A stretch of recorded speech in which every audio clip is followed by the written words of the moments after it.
ఏంటి? WhatsApp ban అయితే telegrams కూడా వాడలేమా? అవునండి, మీరు విన్నది నిజమే. ఇప్పటి వరకు మనకి వాట్సాప్‌లో ఏదైనా ప్రాబ్లమ్ వచ్చి అకౌంట్ బ్యాన్ అయితే, పోతే పోయిందిలే అని వేరే యాప్స్ వాడుకుంటాం. కానీ ఇకపై ఆ ఆటలు సాగవు. సీన్ మొత్తం రివర్స్ కాబోతుంది.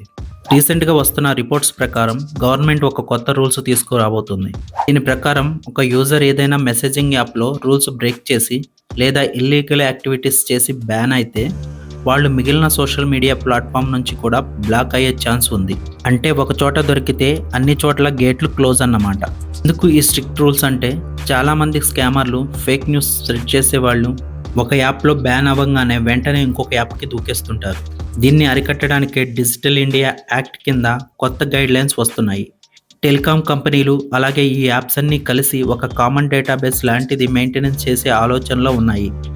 దీనివల్ల ఒక ఐడెంటిటీ మీద మల్టిపుల్ యాప్స్ బ్లాక్ చేయడం ఈజీ అవుతుంది. మరి మనం సేఫ్గా ఉండాలంటే ఏం చేయాలి?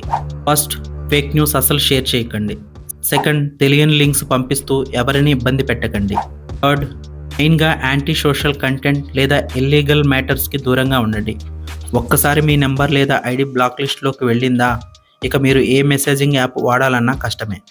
సో ఫ్రెండ్స్, డిజిటల్ వరల్డ్లో చాలా జాగ్రత్తగా ఉండండి. ఈ ఇన్ఫర్మేషన్ మీ ఫ్రెండ్స్ అందరికీ షేర్ చేయండి.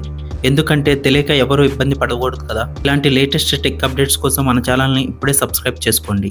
See you in the next video. Bye. ఈ మా ఛానల్కి మీరు మద్దతు ప్రోత్సాహం అందించాలని మనస్ఫూర్తిగా కోరుకుంటూ మీ అందరికీ హృదయపూర్వక ధన్యవాదాలు.